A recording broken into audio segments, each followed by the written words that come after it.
Первый вопрос, который был рассмотрен на очередном заседании Кабинета министров – заключение соглашения между правительством Республики Абхазия и правительством Российской Федерации о сотрудничестве в области карантина растений.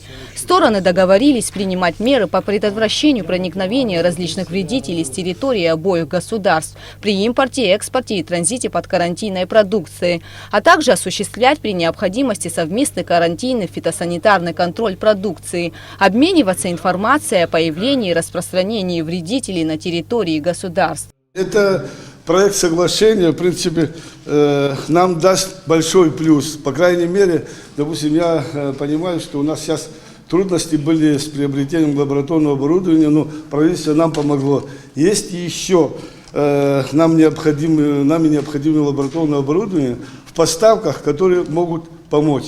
И далее мы можем послать своих инспекторов, сотрудников на обучение в научно-исследовательский институт защиты растений при Россельхознадзоре.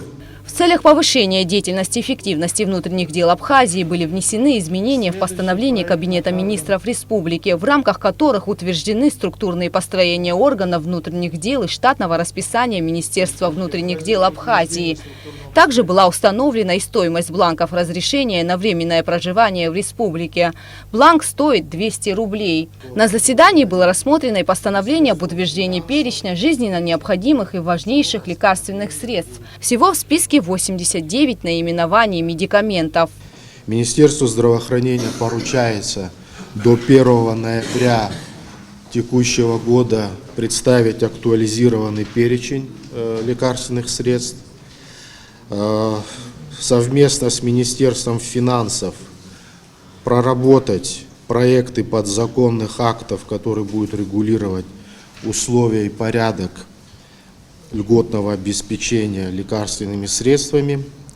Министерству экономики и Минздраву осуществлять систематический мониторинг рынка лекарственных средств и при наличии соответствующего экономического обоснования информировать Кабинет министров о необходимости корректировки размеров предельных надбавок.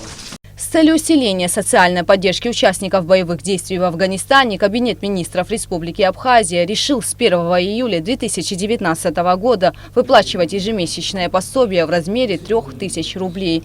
Кроме того, было принято и постановление об утверждении правил стандартизации средств размещения туристов, согласно которому Госкомитету Республики Абхазии по стандартам энергетическому и техническому надзору в срок до 1 ноября необходимо разработать и утвердить индивидуальные требования, предъявляемые каждому виду объектов размещения.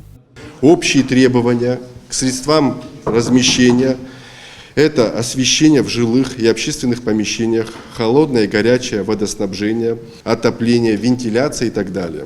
В целях обеспечения туристов, проживающих в средствах размещения, минимальным ассортиментом услуг предлагается также установить требования к услугам размещения.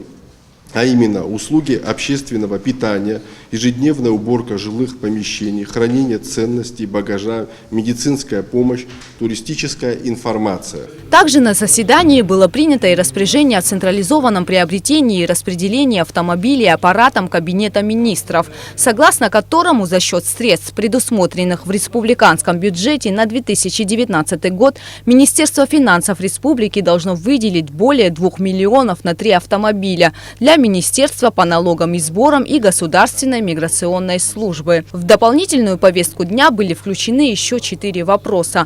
В рамках дополнительной повестки в Кабинете министров также приняли постановление о предельной численности работников аппарата Министерства культуры и охраны историко-культурного наследия. Установить предельную численность работников аппарата Министерства культуры Республики Абхазия в количестве 57 штатных единиц. Размер ассигнований из средств республиканского бюджета на содержание аппарата Министерства культуры в сумме 11 миллионов 533 178 рублей. По решению Кабмина Абхазии 12 августа, понедельник, объявлен выходным днем, так как 11 августа отмечается Курбан-Нöха. В рамках заседания Кабинета министров прошла и презентация оцифровки актов правительства. Теперь документы, начиная с 1992 года, хранятся в электронном формате. Все акты правительства оцифрованы, они являются документами несекретными. те документы, которые являются несекретными, к тем документам теперь будет широкий доступ обеспечен. Теперь любой гражданин может зайти на сайт правительства Республики Абхазия в разделе «Акты правительства», найти любой документ, его интересующий. Последующее оцифрование актов и пополнение программы в режиме реального времени будет осуществлять аппарат Кабинета министров. Гугут Савардания, Алексей Баструков, Абхазское телевидение.